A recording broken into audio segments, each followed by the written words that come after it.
الحمدللہ وکفا وسلام علی عبادہ الذین اصطفی اما بعد۔ میرے بھائیوں اور بزرگ دوستوں، زندگی کا ایک بہت بڑا حصہ آدمی کا پریشانیوں، مصیبتوں، تکلیفوں میں گزرتا ہے۔ ایک بہت بڑا وقفہ تو تکلیفوں میں، پریشانیوں میں رہتا ہے۔ خوشحالی کا زمانہ بہت کم ہوتا ہے۔ ہم لوگ ایسے ہوتے ہیں جن کو اللہ تعالیٰ دنیا میں بھی خوشحالی عطا فرماتا ہے، آخرت میں بھی۔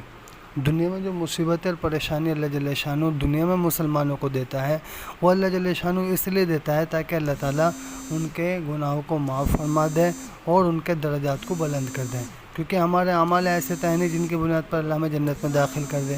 تو ہم پر مصیبتیں، تکلیفیں، پریشانی آتی رہتی ہیں، وہ اس لیے آتی ہیں تاکہ اللہ جل شانہ ہمارے گناہوں کو بھی معاف کرے اور ہمارے درجات کو بلند فرمائے۔ اور اسی طریقے سے اللہ جل شانہ نے اپنے حبیب صلی اللہ علیہ وسلم کے ذریعے اور خود قرآن کریم میں کچھ اعمال بتائے ہیں جو مسلمانوں کو مصیبتوں اور پریشانیوں کے وقت کرنے چاہیے، جن کی وجہ سے، جن کو کرنے پر بندہ اللہ کے نزدیک شکر گزار مانا جائے گا۔ اور اگر وہ چیزیں نہیں کرتا اور صرف جزا فضا کرتا ہے، شکایتیں کرتا پھرتا ہے، تو پھر وہ آدمی اللہ کے یہاں نافرمان شمار کیا جائے گا۔ لہذا اس لیے ہمیں ان اعمال کی پابندی کرنی چاہیے۔ مختصر 10 اعمال ہیں۔ پہلے اللہ سے توبہ کرنا، استغفار کرنا۔ دوسرا صبر کرنا، جو بھی حالات آئے کسی سے شکایت نہ ہو، جو کچھ کہنا ہو اللہ سے کہنا ہو اور حالات پر صبر کرنا۔ نمبر 3 نماز پڑھنا۔ نمبر 4 صدقہ دینا، کیونکہ صدقہ بھی یہ بیماریوں کو دور کر دیتا ہے۔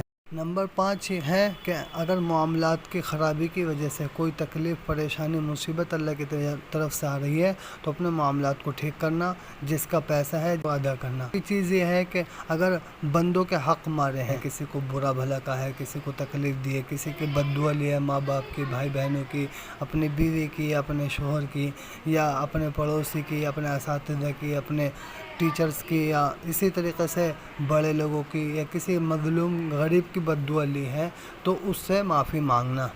اور 7ویں چیز یہ ہے کہ اللہ کے دین کی محنت کرنا، کیونکہ ایسی روایات ہیں جن کے اندر یہ بات ہے کہ اگر تم اللہ کے دین کی محنت چھوڑ دو گے تو اللہ تعالیٰ تمہیں دنیا میں بھی عذاب دے گا، دنیا میں سخت سزا دے گا۔